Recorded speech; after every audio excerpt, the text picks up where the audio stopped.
There is no stopping an idea whose time has come. But the best entrepreneurs don't stand still with an idea. They get to the business of getting things done. So step forward with your idea, and when you're ready, sit down and tell me how you want to change the world. This week, Venture Capital. So first of all, I just want to let you know we're actually filming this. We're filming it for a web series we do every week called This Week in Venture Capital. So this is going to be one of our episodes. If you ask questions later today, make sure to state your name, make sure to state your company, get your little bit of a plug-in. I'm going to get the plug-in first. My first plug is for Fenwick & West. Fenwick & West is a corporate law firm that helps both large companies like Google and HP, a couple of companies you might have heard of, but also helps hundreds and hundreds of startups. They have a practice, which is especially good at working with first-time or any early-stage startup, because they will, if they believe you're high potential, defer fees if they believe you're likely to be successful. They also have a great network of venture capitalists that they can help introduce you to. I know all this not because they sponsored the show and asked me to say this. I know it because when I was a startup, they were my law firm. So without further ado, I want to give a talk, both sides of the table, some lessons I learned. I want to tell you a story, though, before I start, which is about how to network. I have a blog post in my head. It's never gotten from my head to my fingers to a typeboard to a post, but it will. And it's about how to network up. How to network up. We are in a world of social media. We're in a world of the internet. We're in a world of unparalleled open access to just about anyone you want to get to. So a very common thing people like to do if they want to get access to a VC, and I know that I'm no great person, I just have a checkbook, but you want to get access. So what they'll do is they'll send me a thing on Twitter, @msuster. You really should check out our business, link. Or they'll guess at my email address. The nomenclature's not that tough. You really need to check out my post I did. I talked about da-da-da-da. Bad way to network up. The art of subtlety matters. So there's this great thing. It's called Google Alerts. I don't have the name John Smith, so Mark Suster, pretty unique name. And so if you talk about something I've done on your blog, on your site, on your whatever, chances are I will notice. I may not notice straight away. It may take me a few weeks or whatever. So why do I tell this story? A, because it's a great way to get to know people. You need to be subtle. You can't do it like 2 times a week for 8 weeks. That's just creepy. And you can't be over the top effusive or whatever, you know. But that's how I found out about Trevor, because he put a thing up on, I guess it was on Kickstarters. And I didn't even know Kickstarter back then, but he put a thing up saying, please fund my trip to China with these 2 ballers. Mark Suster, Dave McClure. I want to meet these 2 ballers. And as you can imagine, ballers is normal everyday lexicon for me. I'm like, who is this guy? That's crazy. But what he did is he put a picture of an airplane, geeks on a plane it was. We were all going to China. I'm glad he got funded. I thought, I showed my wife even. I'm like, look at this kid. You know, this is great. You know, if I didn't know better, I would have said he was Jewish because that was such chutzpah. But then your last name sort of gave it away, as did your cowboy boots that you're wearing tonight. But let me get to the real stuff that I wanted to talk about. So really quickly, my background. I started as a developer. I started as a software developer. I grew up in Northern California in the era of software. I worked for a company called Anderson Consulting. It's now called Accenture. I got really bored after a couple of years, but I stayed for more than 8. And then I decided to do a startup at the age of 31. I started it in London. It was called Build Online. We built what is now called cloud or SaaS software, targeting very large industries, transportation, construction, engineering, and ultimately banking. We built that. I built it until 2005. We sold it in 2006, but in 2005, I moved home. I moved to Palo Alto. I started my second company. In total, the second company was about 2 years. And we sold that to Salesforce.com. And about 3.5 years ago, I became a venture capitalist. 2 things worth noting. This is my blog, both sides. There's that little shorthand if you don't want to type the whole thing. And every Wednesday at 5 p.m., we do a program called This Week in BC. So I want to first talk about what you should do when you get started. The very first thing is obvious. You need an idea. This is what trips up most people. They don't have an idea, so they don't ever get started. And everyone always says, yeah, I want to do something entrepreneurial. I'm not an ideas person, right? Well, I like to say you actually don't need to be a genius. They're looking for that inspired moment where I'm going to come up with PageRank algorithm and develop better search. That's not likely to be you. It certainly isn't me. But number one, you need to get started. If you want to try, if you want to be an entrepreneur, this is the single biggest barrier. The world is filled with talkers, and this is something that really winds me up, is the number of people who say, I thought of PageRank. I knew search was terrible. I mean, it's kind of obvious linking would solve that problem. I thought of Flickr. I could have built that company. I mean, it is obvious that the television market is going to be radically different 10 years from now than it is today. The whole industry is going through disruption. So I can tell you that for free. There's your idea. Start your company. But what we all know is that execution matters, and coming up with an idea and making it succeed is a lot more than thinking about generalist ideas. But you got to get started, and you got to do something you're passionate about. I was not passionate about construction. I got into it by an ass-about backwards way. I had been working in the telecoms industry for about 8 years. I was very passionate about telecoms. I had an idea. I just got back from Japan. I was very excited about a product called iMode, which was launched by NTT Docomo. I was watching all these people, sending messages and looking at the internet on these tiny little screens. I had lived in Europe for a long time. I was very excited about the potential for SMS and messaging. And then I would come back to the US, and no one was texting each other. And I thought, there's a business. And no VC wanted to hear my business idea, which probably meant it was a good idea. And instead, they liked a buddy of mine from business school's idea, which was B2C e-commerce had come off the rails. B2B e-commerce was the newest thing. We were doing something in an industry that represents 13% of GDP in most countries. Large problem, they spend 0.7% of their revenue on R&D, where normal industry spends 2.4%. So, it was a really easy sales pitch. All we got to do is double that. We got to get people using IT, right? But I just never enjoyed construction. And really, there's no age to start. The time is now. People are always telling me, well, I just need to prove 3 more things to get started, at which point I show them this map of people who all started below 20. There's no magic age. By the way, that doesn't mean you should all start below 20. I'm guessing it's a little bit late. But there is no time like the present to get started if you're ready. I say, is it time to earn or is it time to learn? If you think you have learning to do, go learn for a while. But when you're ready to try, and if you have life's abilities to try, meaning you don't have to earn a minimum nut, you don't have too many financial obligations, you don't have a husband or wife who's nagging you to bring home a big income, because you are not gonna. And you are going to work evenings and weekends, and it's going to be a stressful period of time. And it may not be right for every one of you, and I often tell people it's not right for most people. It's not sane. It's crazy. It's stressful. But the best thing I've ever done by far, and I'm not sure at 42, almost 43, that right now I could go back to the pure start. And most people I know who've done a few businesses feel that way. They're like, I could be an entrepreneur again, I could run a company again, but that craziness, not so much. But the main thing, and this was my message, is if any of you, did anyone see the movie Up? Anyone see it? Yeah. You remember this guy?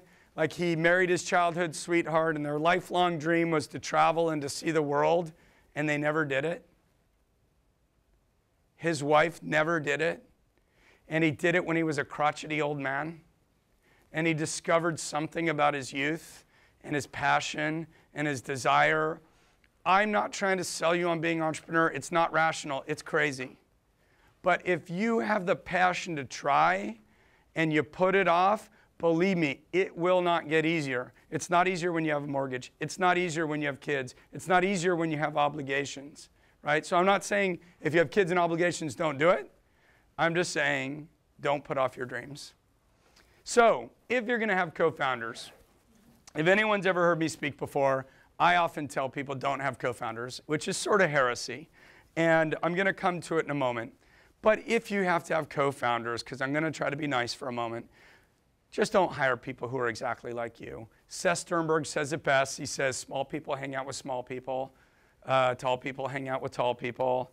And so we have this natural tendency. If we're a developer, we want to have developers. If we're more extroverted, we hire extroverted people.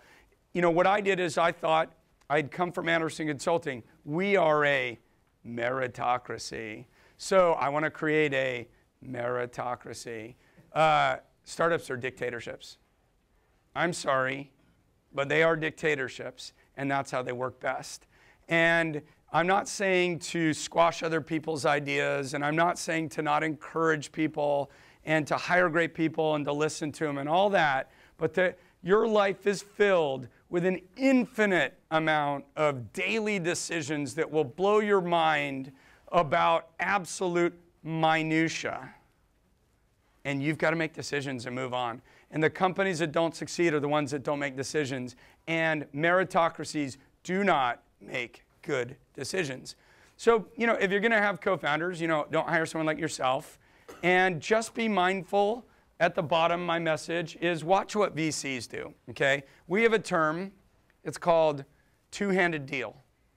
Is this a one-handed deal or a two-handed deal or a three-handed deal? That's code, right?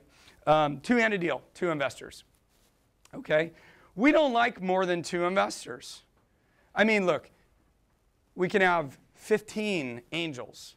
We can have 15 small checks. We can have 6 or 3 super seed, super angel funds, whatever you want to call them these days.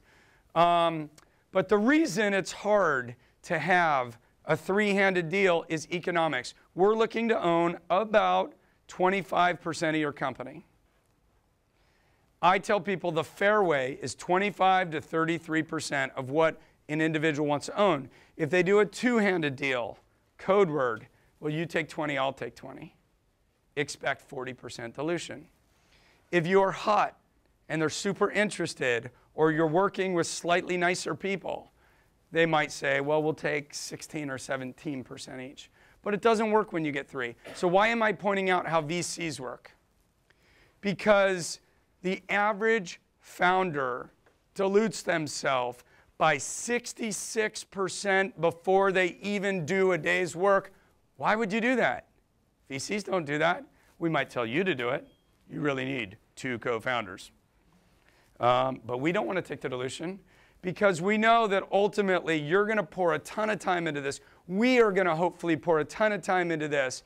And if all this effort we put in is successful, I just hope there's enough meat on the bone that it was worth it. And hopefully we're all doing this for something more than the money.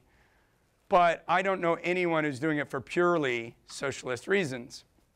That's why it's a capitalist endeavor. So if you're going to have co-founders, if you're going to split the pie, split it between the least number of people possible. In the next 2 weeks, I'm going to publish an infographic on my blog, which is going to show you the economics of dilution. Because you've already diluted 66%, but then they want an option pool. Okay? So you have 33% that's going to dilute by another 20% for an option pool. It's going to dilute by another 25% for your A round, another 25% for your B round as you raise money. So why would you do that? Next slide.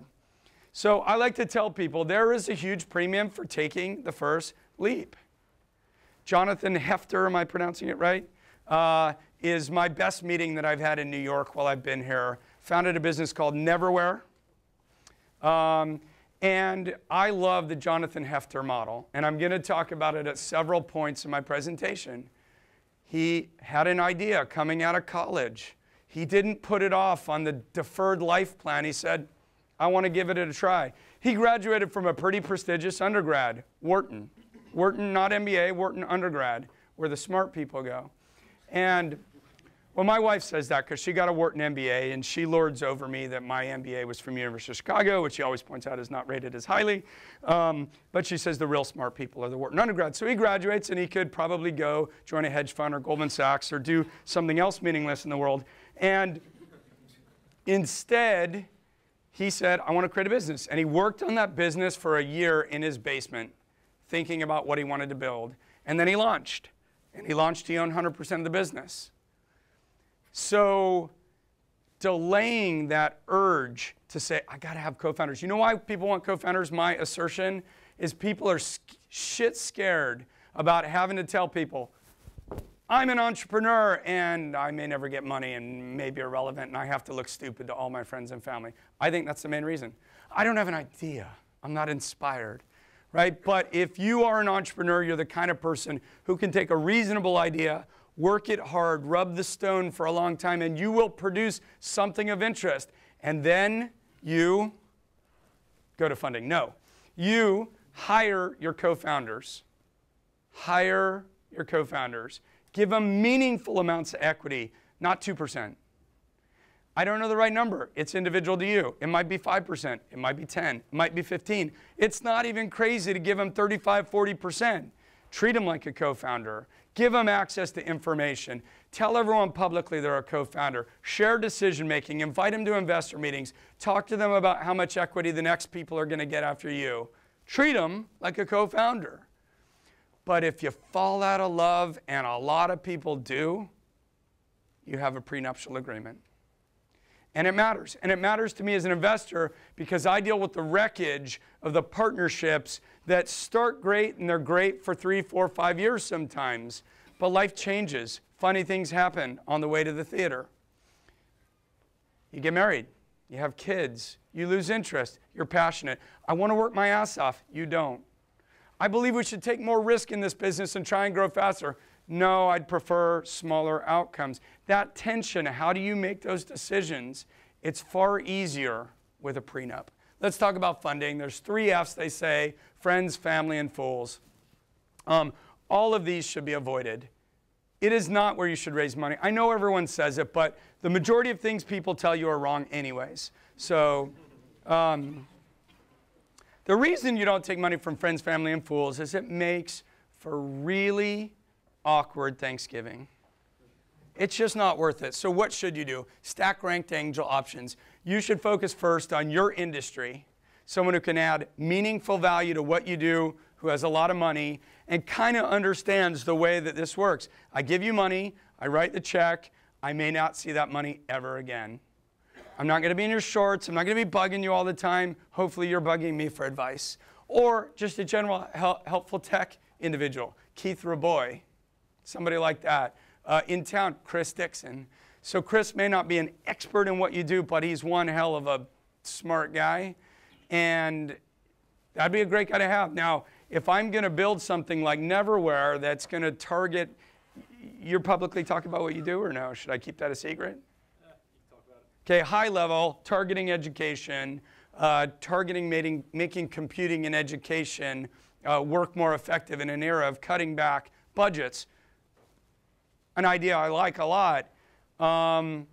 It might be helpful to have someone who has more experience in that than Chris Dixon. So I might stack rank higher if I found someone. I might take both if I could get both. But certainly he'd be great.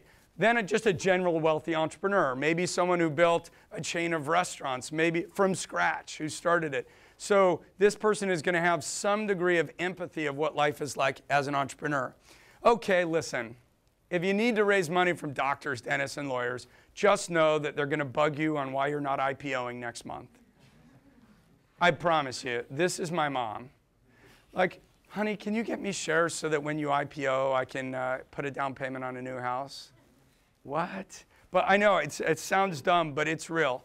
And these are people who are expecting their money back. And most of you are going to lose their money. And even if you sell your company for $20 million one day, I mean, not 200 million, not a billion with a B, but 20 million, not a bad outcome, right? But most likely that angel is going to get screwed. Why? Because you're going to raise VC, and they're going to have something called liquidation preferences, and they're going to get their money out first, plus they're going to get a return. then you're going to have stock options, then you want to line your pocket a little bit, and management incentives. They're probably going to lose money. I think angels I like to say angel investing is a mug's game. You shouldn't do it. And then last, friends, family, and fools. So you need an anchor angel investor to get other people motivated to invest. And the reality is that everybody else follows. Most investors are no different than most human beings. They're all sheep. And I really wanted to say they're all lemmings, but I couldn't find a nice photo of it. And I guess sheep's kind of proves the same point. How do you get a good anchor investor? Well, I'm going to talk about that in a moment. The 4 M's of fundraising: management, market size, momentum, and money. The 4 M's. Management, the overwhelming thing we decide on. Are you a high potential individual? Market size, if you're doing something slightly esoteric that you're hugely passionate about, that's great and you should do it if that's your objective. If your objective is to raise VC money and try to build a scalable big business, those small esoteric markets are very hard to raise for obvious reasons. Momentum, people just want to see progress in your business. So meet investors early, tell them what you're going to achieve. Follow up with them a couple months later, show them you achieved that. Go see them a few months later, show them you achieved more. And as they start to see these, I call them lines, because when I see you once, you're a data point to me. I say that's a dot. When I see you a second time and a third time and a fourth time, you become a line, you become a pattern. That may not always go up and to the right. I like to see how people respond to adversity. The last one is money. Here's the problem. Even rich people want a deal. So to get your anchor investor strategy, number 1, ask them to be an advisor. Give them advisor shares. Don't ask them for money. They always say the best thing to do is when you want to get money, ask for advice. When you want to get advice, ask for money. And so asking them to be a mentor, get them involved, get them committed emotionally. It gives you the opportunity to work more with them. At some point, you got to flip them. I'd like to get a check out of you. And if you can get that check, if they see you from the inside as an advisor, that can be a way. Sometimes if you're struggling to get traction, you can offer them a deal. Listen, we're going to raise at 2.5 pre when we raise money. I'd like to get you in at 500K. Why? I think we're worth 2.5, but I really want you involved, and I want you to get a deal. Everyone likes a deal. If you want to figure out how to get access to angels, the best way is to go network with every other startup who's raised angel money. You don't have the right to call them and say, I'd like to get intros to your angels. That's not a good tactic. You do have the right to go and say, I'd like to learn how you hired people, how you do marketing, how you do product. You do have the right to build an authentic human relationship with all these other people. And once you've done that, the intros will come naturally. Operations. Next slide. Create a sense of urgency in your business. This is something you really can get a good visceral feel. Do people turn things around quickly? Do they feel like they need to get shit done? Are they constant motion, constant progress? If you don't have a sense of urgency in your company, you're not likely to be a hyper-growth, hyper-success company. Don't let your PR get ahead of product quality. This is a problem in New York City. I see a lot of companies overhyping themselves ahead of product quality. Here's the problem. You can get the inches. Wall Street Journal will write about you. New York Times will write about you. Hire a great PR firm. They'll write about you. Have a compelling story. They'll write about you. But here's the problem. If your product doesn't live up to reality, customers are going to know. If you disappoint people up front, it is incredibly hard to go back and build that legitimacy. Here's the second problem. The second problem is the minute you create the PR, you're creating more work for yourself. You have inbound demand. You have people who want to join you. You have more press who wants to talk to you. People want you to speak at NYU. People want you to go to conferences. You have all this inbound demand. Your mom wants shares for the IPO. All of this happened to me. I was on the front page of the Financial Times business section. I had so much inbound traffic wanting to talk to me in London. I didn't even think to have a customer service department, so we had all these calls coming in and we didn't even know who was going to take messages. Do not let your PR get ahead of product quality. Flip burgers. I always say you can't run a burger chain if you never flip burgers. Flip burgers. Do sales. do customer support, handle calls, go see clients, get involved with your product, get involved with PR when you're going to do PR. Like, that's not something the marketing person does. You have to do all the operational things in your business to build an effective company. Ship product. This is the death of most startups. They just don't ship product. They talk too long. They overspec their product. They overthink their product. How long does it take? I want to hear a guess. How long does it take to do product design in general? Anyone? Let's hear some answers. In the back? 3 months. 3 months. Month or two. Any other answers? 10 days? Product requirements take as long as you allow them to take. If you say it's 3 months product, people will take the full 3 months. If you tell people it's 10 days, they will take 10 days. Create a sense of urgency. Force yourself to get product design done. There is a certain amount of time when you're early stage and you're in market discovery where you do need to do that. I'm not being flippant about that. But I worked on IT projects for more than 10 years, and I can tell you uniformly, however long the design phase is how long the design phase took. Create a sense of urgency in your business. You manage what you measure. So many companies, if I say, are you being effective? It's so hard to tell because they don't know what efficacy is. I had a company recently, a mobile company. I played with their product. I told the guy, it seems to crash a lot. I said, how often is it crashing? He says, 4 out of about 100 times. Well, that means if I use your product 20 times a day, it crashes every mother effing day. That's not so great. Well, what is industry standard? What are you shooting for? Is 4 out of 1,000 right? Is 4 out of 10,000 right? Is 2 out of 10,000 right? Here's what I can tell you. If you don't know what right is, you will never get there.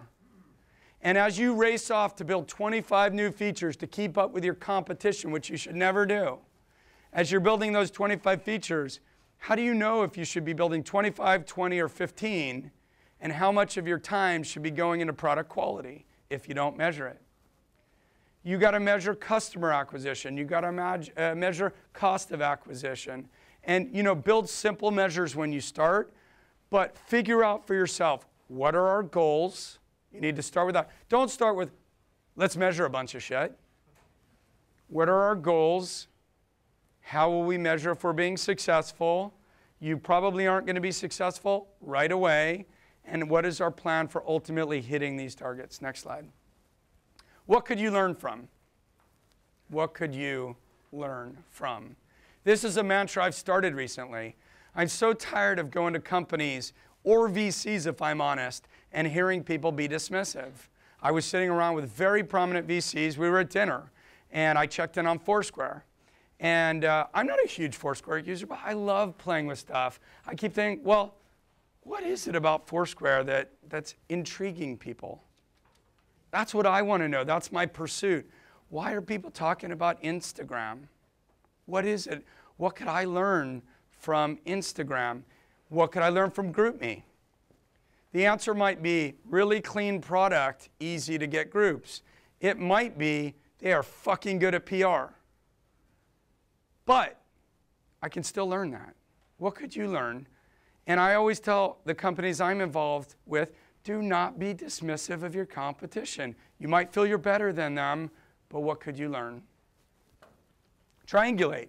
Ask lots of people. This is a kind of sailing metaphor. You're always trying to find 2 points for which to figure out the direction that you should go, says the kid who never sails. But you should ask lots of people for advice, constantly checking, what do you think? Okay, so I'm going to be raising a fund for GRP at some point in the next year or so. And I've raised a lot of funds as an entrepreneur.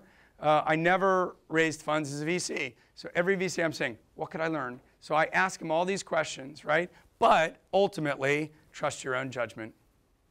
You will get tons of opinions. That's what triangulating is.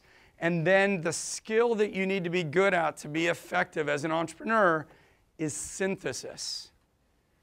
I heard all those people's points of view. Why did they have that point of view? What do I think's right for me? And synthesize. Don't internationalize too early. It's such a big temptation. First of all, a lot of people who have no experience in business will tell you, you need to be in China. You need to be in the UK. Canada is just a little bit north of here. And these are people who have never internationalized businesses. You create legal issues. You create currency issues. You create employment issues. So then people say to me, oh, don't worry, right? These guys in Bangkok called me, and they just want to license my software.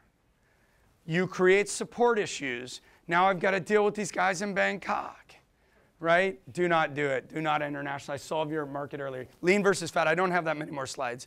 Lean versus fat. So it seems there's a lot of money around these days. Like that's kind of the mantra these days. Lots and lots of money. It's so easy, of course, to get. So if you could get it, I simply ask you, what's more appealing? No, really. I think over-raising is terrible. It creates the wrong incentives. You hire too fast. You do too many products too fast. You hire a PR agency to overhype you too fast. There's a natural evolution. I wrote a blog post called 9 Women Can't Make a Baby in a Month. There are things that can't be rushed. If you're in a nascent market, it needs time to build. If this is your first time in an industry or first-time entrepreneur, it takes time to learn leadership. It takes time to get customer feedback. The more money you have, the more mistakes you'll make. However, there is an inflection point right here. So this graph is, kind of representing, let's say, progress or money, revenue, employees, whatever you want it to be. It's really just meant to be graphical. I say stay lean. Let's say you got no revenue, and then you're getting a little customer traction. And at some point, you've got a visceral feeling of, holy shit, we are onto something. I like to call it Foursquare. Is it going to be a huge business one day? I don't know. Might be. But what I know is they've captured the imagination of at least 5 million people. They've captured the imagination of the media. They've captured the imagination of merchants. And they, for whatever reason, have forced every freaking company in America, startup, to suddenly want to have check-ins and badges. I mean, it's insane. What can we learn from that? There's something to that. And at some point, you say, because by the way, their first raise was $1.35 million. They didn't raise 41. Not that I mean anything specific by that number. It just happens to be a year younger than me. Then they poured on a little bit more money, and they got a little bit more progress. At some point, you wake up the sleeping lions, and the sleeping lions are called Facebook or Yelp or similar, who suddenly say, let's do check-ins, right? Will they win? I don't know. But I do know this. When you wake up the sleeping lions who believe there's value in what you do, you sure as hell better get fat. Raise money, hire salespeople, hire marketing, hire engineers, ship more product, upgrade your management team, because you are going to be competing with people who are very serious about kicking your ass. So that's really a gut feel, and you keep your options open if you don't. So what do most first-time entrepreneurs underestimate? How difficult it is to raise money. It's not easy. Like all the easy funding stories are the ones you're reading about on TechCrunch, and then there's reality. It's hard to raise money, and that's something like you really need to dedicate a lot of time to raising money. There's no funding season. It's not 2 months you dedicate it. It's a continual process.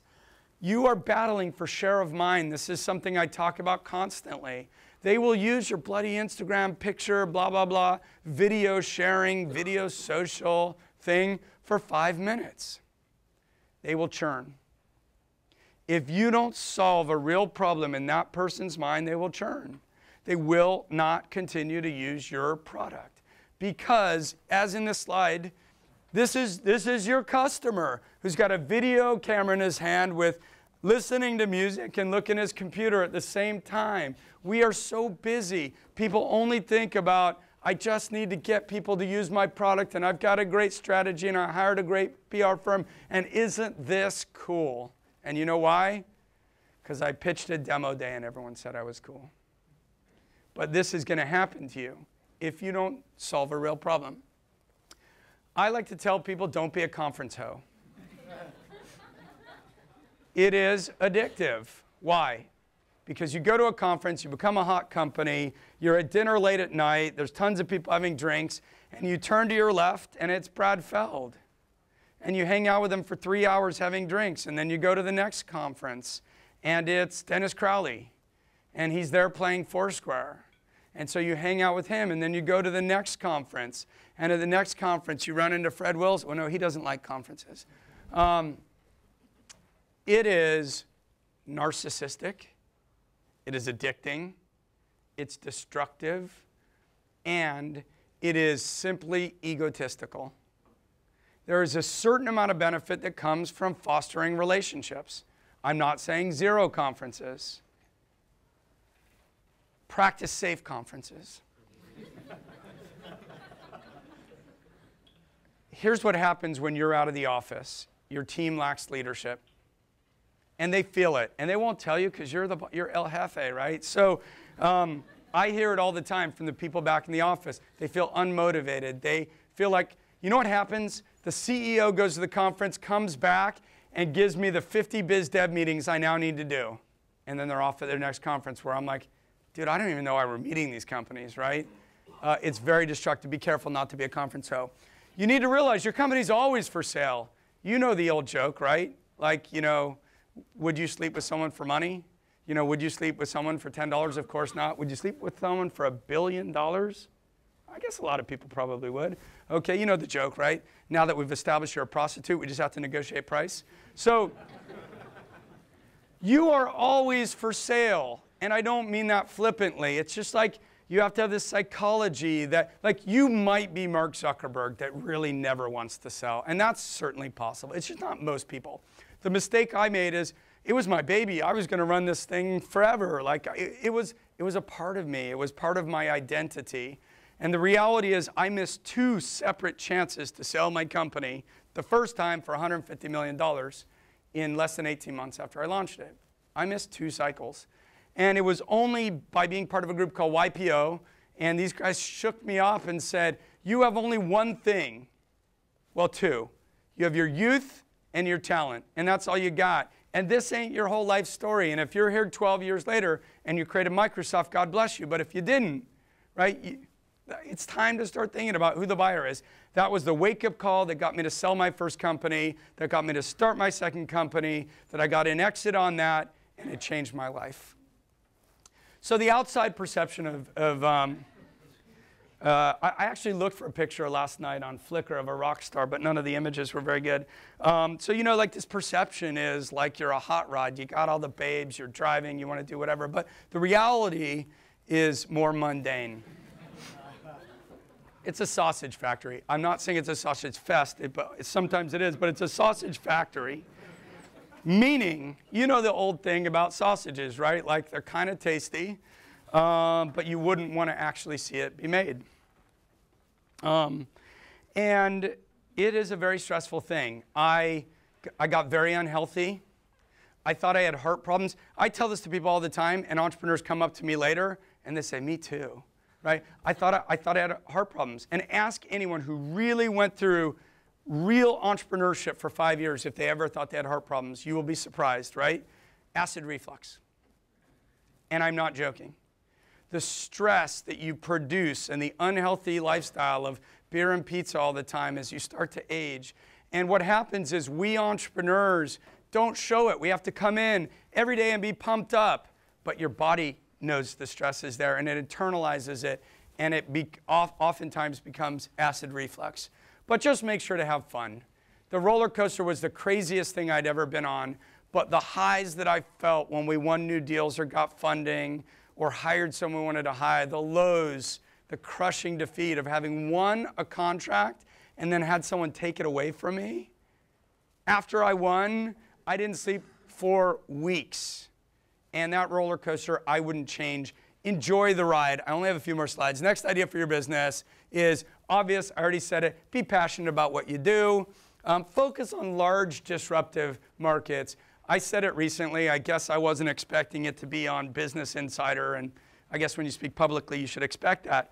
But I said, does the world really need another fucking location-based bar check-in service doing group deals? Really? solve big problems. We have big problems in this country. Education, healthcare, changing the mortgage industry, changing the car industry, introducing new science, making it more affordable for teachers to have computers on their desks are real problems. So, you need to focus on big markets if you want to do something really interesting, and you need to solve real problems, and you need to identify what is the problem I'm solving. Do not start with saying, I'm going to create socially curated TV. What problem are you solving? And I'm not saying there won't be a great socially curated TV. I mean, I've seen 15 of them. Maybe one of them will be good. There's some alchemy and some luck in what breaks out and becomes huge. But if you're going to do socially curated TV, know the big problem that you're solving, and I'm not sure there is one. And finally, skate where the puck is going. If you're reading TechCrunch for your source of inspiration, you're toast. Don't become an entrepreneur. Stick with your day job. You need to have original thought. What are the problems that are coming? We know the world exists on apps today. Everyone has apps, apps. I want apps on my iPhone. I want apps on my Android. I want an app marketplace. I think the future is HTML5. I think apps are simply a bridge technology. I may be wrong, but I have a point of view. And if you share that point of view, what could you do today to make sure you're relevant as HTML5 comes along? Now, you can't get ahead of yourself, because being too early is the same as being wrong. Being too early is the same as being wrong. So you can't get too far ahead of the market. You have to be in a market where you think you can get some adoption and grow with the market. My favorite story is about Netflix. I was so skeptical of Netflix. VOD is going to be on my TV, bro. Like, I don't need DVDs sent to me in the mail. They understood that it was going to take longer, and they said, we can solve that problem. And they did, and that earned them the customer reputation and the revenue to buy content, which you need to buy. You need to pay upfront for media to enable them to do streaming to the home. And it's the most phenomenally wrong I've ever been about a market. They knew where the puck was going. If you surround yourself by the masses of prognosticators that are so self-assured about what the latest trends are going to be, and they're telling you, you need to be a platform, you need to have social hooks, you need to do social curation, you need to have deals attached to it. If you don't do LBS, you're wrong, right? Like, if you listen to all this hype, you're going to build something that's not meaningful. The overwhelming majority of like hype and bullshit about like the latest trends is strictly inside baseball. And the great unfortunate outcome is that we build a lot of crappy companies. If you start, like Jonathan Hefter, saying, I'm passionate about solving a problem, I think I can make a difference, I'm interested in X, whatever X is, I'm going to find a way, I'm going to spend my own time, I'm not going to go take an expensive job at a big investment bank doing meaningless work. I want to make a difference in this country. You just can't listen to the hype machine of what's going on today. Stay focused on the end result. That's it. Thanks. There is no stopping an idea whose time has come. But the best entrepreneurs don't stand still with an idea. They get to the business of getting things done. So step forward with your idea, and when you're ready, sit down and tell me how you want to change the world. This week in Venture Capital.